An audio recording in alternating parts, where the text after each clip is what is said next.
जय हिंद दोस्तों। आप सभी का स्वागत है हमारे यूट्यूब चैनल आशा क्लासेस टीए पर।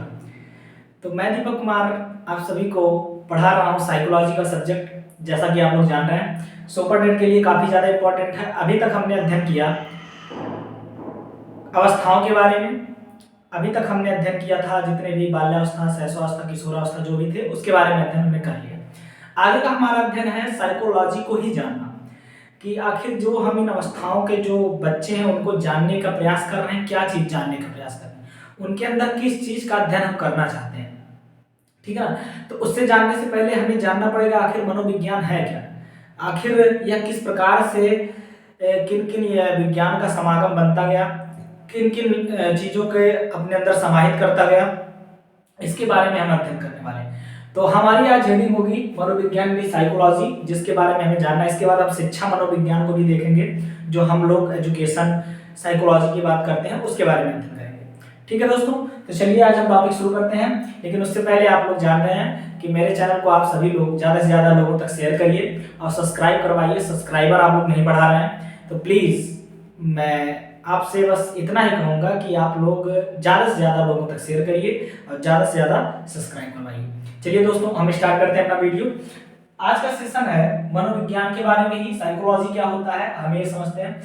हम अभी तक जो विज्ञान पढ़ रहे हैं, जो भी मनोविज्ञान पढ़ रहे हैं, वो कैसे कैसे किन चरणों में विकसित होता गया उसके बारे में अध्ययन है। इसका विकास क्रम क्या रहा।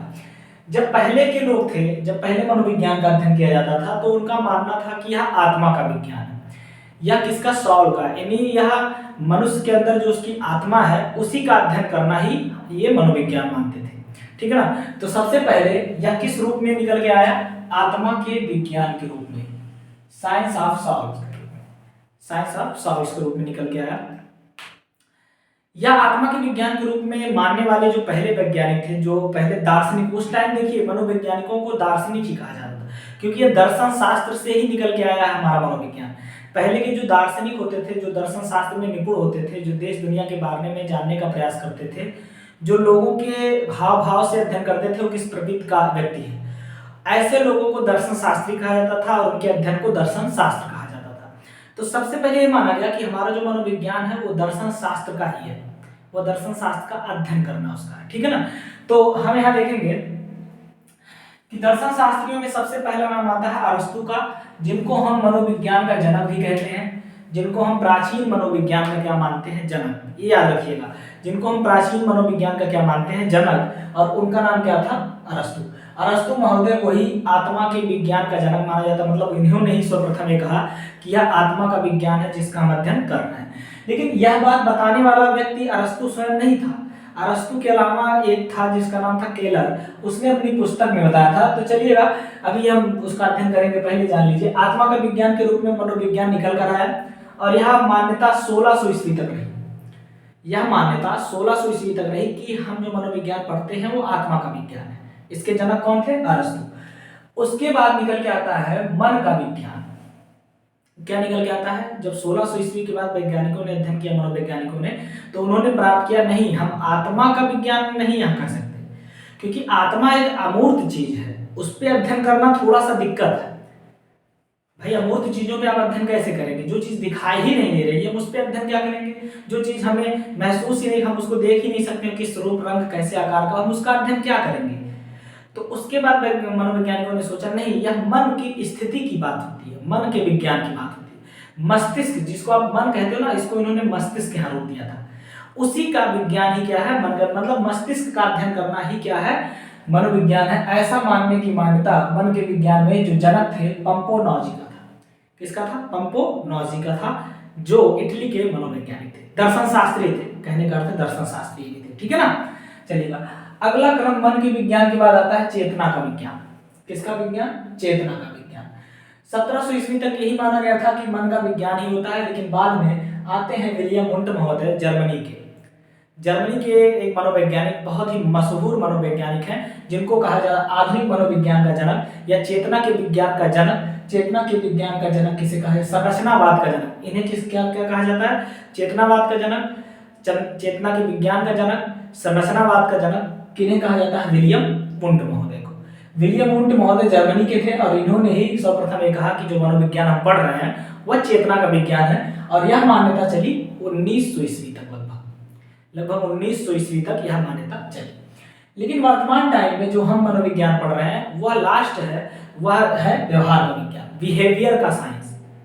मनुष्य किस प्रकार से अपने बिहेवियर को प्रदर्शित करता है, किस प्रकार से अपने व्यवहारों को प्रदर्शित करता है, इसकी जानकारी देने का काम मनोविज्ञान करता है।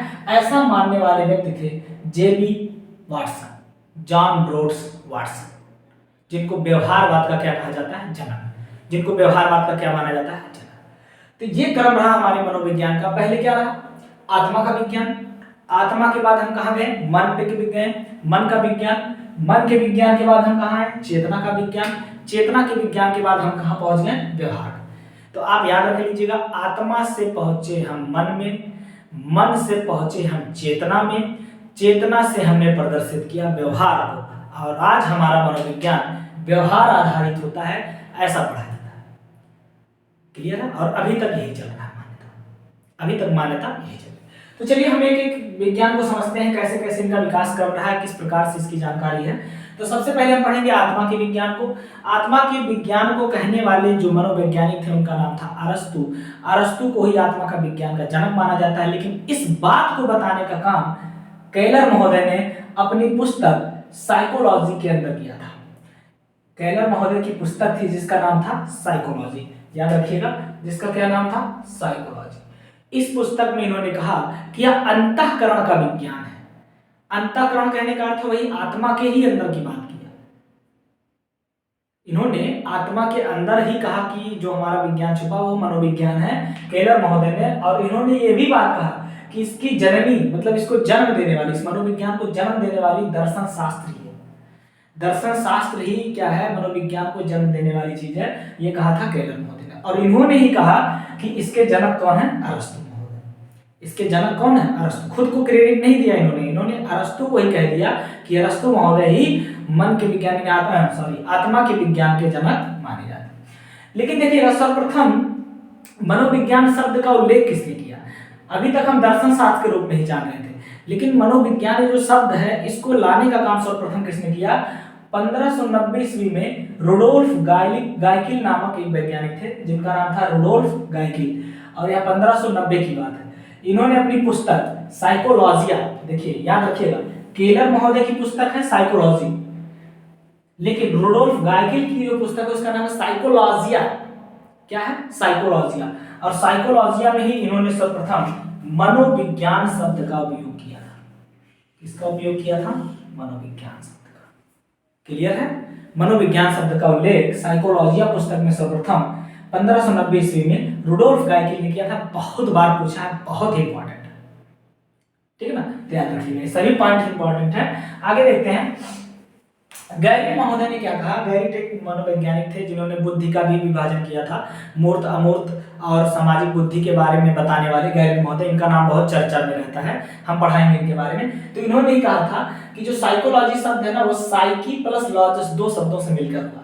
साइकी प्लस लॉजस, याद कीजिएगा, साइकी प्लस लॉजस। साइकी का अर्थ होता है आत्मा, साइकी का अर्थ क्या होता है, आत्मा, और लॉजस का अर्थ होता है अध्ययन करना। इन्होंने कहा था, गैरिक महोदय ने बात कहा था कि साइकी का अर्थ आत्मा है और लॉजस का अर्थ है अध्ययन करना। आत्मा का अध्ययन करना ही क्या कहलाता है, मनोविज्ञान। आत्मा का अध्ययन करने वाला विज्ञान ही क्या है, मनोविज्ञान है, ऐसा कहने वाले थे गैरिक महोदय। तो ये समर्थक हो गए एक प्रकार से आत्मा के विज्ञान का क्या हो गए, समर्थक हो गए। इसके बाद इनके समर्थन में देखिए और कौन कौन लोग थे अरस्तु के साथ। अरस्तु थे, प्लेटो थे, डेकार्ट थे, रुडोल्फ गाइकिल थे, ये सारे मनोवैज्ञानिक हैं। अरस्तु, प्लेटो, डेकार्ट, रुडोल्फ गाइकिल, जो मानते थे कि मनोविज्ञान आत्मा का विज्ञान है। क्लियर है ना, इसको आप लोग याद रखिएगा। लेकिन 1600 ईस्वी तक इसे अस्वीकार कर दिया गया। 1600 ईस्वी में जब आपके आते हैं पंकोलॉजी, इटली के मनोवैज्ञानिक, तो इन्होंने इस बात को अस्वीकार कर दिया और इन्होंने कहा नहीं, आत्मा जो है वो अमूर्त चीज है, इस पे अध्ययन करना उतना स्वाभाविक नहीं है। इसीलिए इन्होंने नाम दूसरा दे दिया कि मनोविज्ञान मन का विज्ञान है, यानी मस्तिष्क का विज्ञान है। इन्होंने कहा 1600 ईस्वी तक इसे अस्वीकार कर दिया गया क्योंकि आत्मा अमूर्त है जिस पर अध्ययन करना असंभव है।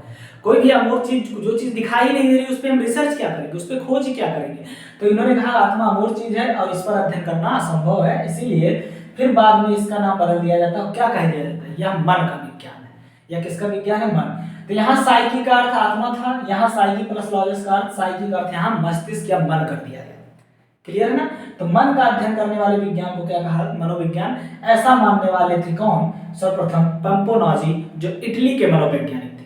जो इटली के क्या थे, मनोवैज्ञानिक थे, पंपोनाजी। याद रखिएगा, मन का विज्ञान किन्होंने कहा, पंपोनाजी। इनके समर्थन में जो बोलने वाले लोग थे उनका नाम था जॉन लॉक, रिचेरी और थॉमस रीड। थॉमस रीड, ये रीड लिखा है, याद रखिएगा, थॉमस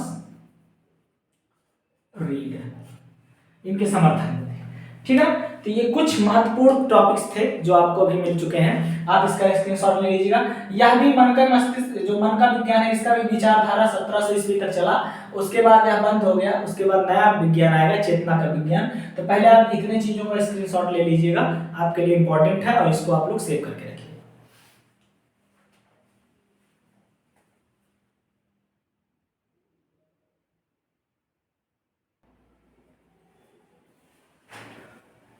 आप लोगों ने स्क्रीनशॉट ले लिया होगा।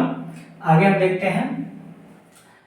अभी तक हमने पढ़ लिया कि यह आत्मा का विज्ञान था, उसके बाद यह मन का विज्ञान हुआ, उसके बाद यह आता है चेतना का विज्ञान। इसको चेतना का विज्ञान कहने वाले जो पहले व्यक्ति थे या जो जनक थे, वह थे विलियम वुंट, जो जर्मनी के थे। विलियम वुंट महोदय ने कहा कि जो हमारा मनोविज्ञान है वह चेतना आधारित है। हमारे कॉन्शियस माइंड का जो एक पार्ट होता है चेतना, जिसमें हम ध्यान लगाते हैं, उसका एक पार्ट है मनोविज्ञान। ये कहने की बात कहा था, जनक थे कौन, विलियम वुंट, जो आपके जर्मनी के थे। ठीक है ना। इसके समर्थन में किन्होंने बोला था, विलियम जेम्स ने बोला था, जेम्स सली ने बोला था, वाइस ने बोला था। इनके समर्थन में कौन कौन लोग रहे, विलियम जेम्स, जेम्स सली और वाइस। ठीक है। कुछ महत्वपूर्ण तथ्य जो बहुत ही इंपॉर्टेंट है, कई बार क्वेश्चंस पूछे गए हैं सुपर टेट में भी, टेट में तो बहुत फेवरेट है। ठीक है ना। तो आप लोग गौर से थोड़ा देखिएगा। सन 1879 ईस्वी में, 1879 ईस्वी में इन्होंने लिपजिंग विश्वविद्यालय कहाँ, जर्मनी का एक शहर था लिपजिंग शहर। लिपजिंग शहर जर्मनी में एक सिटी थी, वहीं पे एक विश्वविद्यालय था जिसका नाम था लिपजिंग विश्वविद्यालय, जिसका आज जो नाम पड़ा है, जो आज वर्तमान समय में उसका नाम क्या है, कार्ल मार्क्स विश्वविद्यालय। कार्ल मार्क्स विश्वविद्यालय आज वर्तमान में इसका नाम है, लेकिन जब ये अध्ययन कर रहे थे यहाँ पे, तो उसका नाम क्या था, लिपजिंग विश्वविद्यालय, और जिसको हम कहते हैं आज कार्ल मार्क्स विश्वविद्यालय। इन्होंने इस विश्वविद्यालय में विश्व की पहली मनोविज्ञान प्रयोगशाला खोली। विश्व की पहली मनोविज्ञान प्रयोगशाला इन्होंने कहाँ खोली थी, कार्ल मार्क्स विश्वविद्यालय ने, लिपजिंग विश्वविद्यालय में 1879 ईस्वी में। ठीक है ना। और वहीं पर ही इन्होंने चेतना का अध्ययन करने के लिए अंतर्दृष्टि विधि का प्रतिपादन किया। तो बहुत बार पूछा गया है, अंतर्दृष्टि विधि के प्रतिपादक कौन थे, अंतर्दृष्टि विधि के जनक कौन थे, वह थे विलियम वुंट महोदय। क्लियर है ना।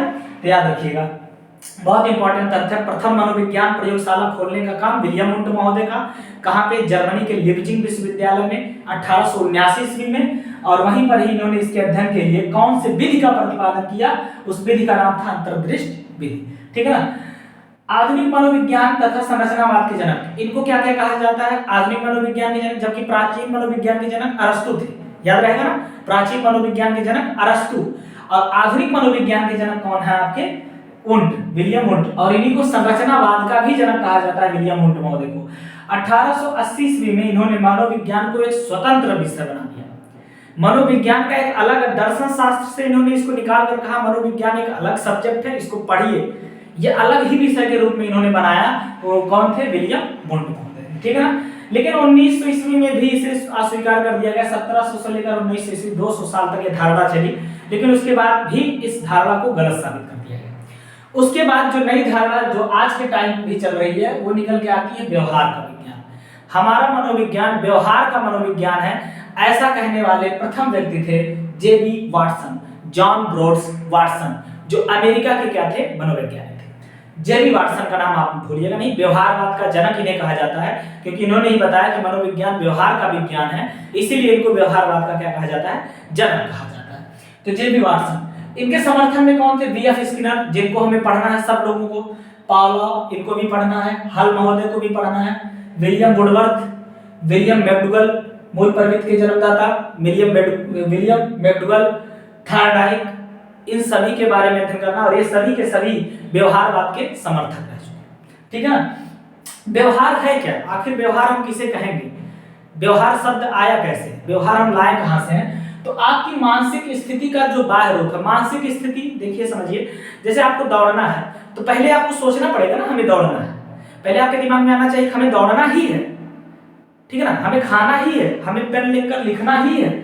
मानसिक स्थिति आपकी क्रिएट कर रही है, इसीलिए आप वो क्रियाएं कर रही हैं। तो ये क्रियाएं दो प्रकार से होंगी, एक तो शारीरिक भी हो सकती है, दौड़ना, चलना, बोलना, देखना, ये सारी क्रियाएं व्यवहार ही तो है ना, ये शारीरिक रूप से। मानसिक क्रिया सोचना, समझना, स्मरण करना, चेतना जागृत करना, यह भी एक प्रकार का व्यवहार ही है, बस ये मानसिक रूप से आता है। और शारीरिक रूप से चलना, दौड़ना, बोलना, देखना, ये सारी शारीरिक रूप से है। तो मानसिक स्थिति का जो बाह्यतम प्रदर्शन है, जो बाह्य रूप आप प्रदर्शित करते हो, वही हमारा व्यवहार है। जैसे मैं आपको पढ़ा रहा हूं और आप पढ़ रहे हो, मैं पढ़ा रहा हूं, मेरा हाव भाव, मेरा जो भी स्टाइल आपको है वो आपको मिल रहा है, वो आप मेरा व्यवहार है। कहते हैं ना हमारा व्यवहार जैसा होता है वैसे ही लोग हमसे मिलते जुलते हैं, वैसे ही लोग हमसे बातचीत करते हैं।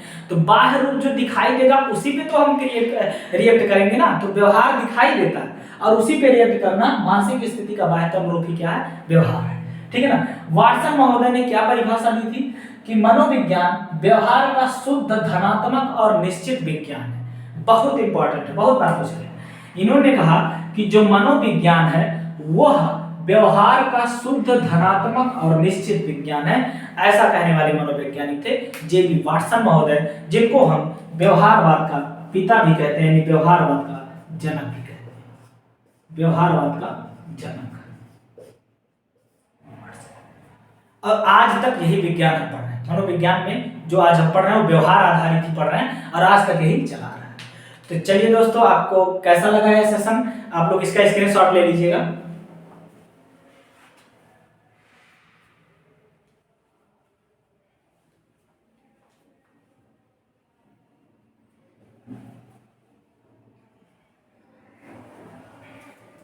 उम्मीद करते हैं आप लोगों ने स्क्रीनशॉट ले लिया होगा और आप लोग इसको भली भांति समझ गए होंगे।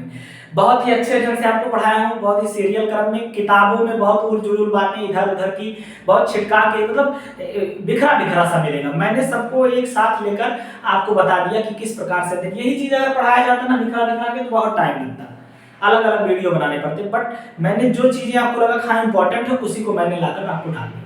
ठीक है। तो चलिए दोस्तों, आज हम यही रखेंगे। कल हम मनोविज्ञान की परिभाषाएं और इसकी स्थिति के बारे में अध्ययन करेंगे। एक और वीडियो इस पे आपको मिलेगा और आप जरूर बताइएगा कैसा लग रहा है आपको वीडियो। आप लोग कमेंट्स में बताते नहीं हो, कमेंट्स कर दिया करो ताकि मुझे पता तो चले मैं कैसा पढ़ा रहा हूँ। जब आप मुझे बताएंगे नहीं तो मैं आगे कैसे शोधन करूंगा। तो आप लोग एक बार बता दीजिए कि हाँ ये चीजें हैं, ये चीजें हैं, तो मैं आपको और अच्छी वीडियो दे सकता हूँ। ठीक है दोस्तों, उम्मीद करता हूँ आप लोग समझ गए होंगे और बेहतरीन ढंग से समझे होंगे और आप लोग स्वस्थ होंगे, मस्त होंगे और पढ़ाई कर रहे होंगे। तो चलिए हम यहीं पे अपना समाप्त करते हैं वीडियो। धन्यवाद। आप लोग प्लीज वीडियो शेयर कर दीजिए, सब्सक्राइब करवा दीजिए। धन्यवाद। जय हिंद, जय भारत।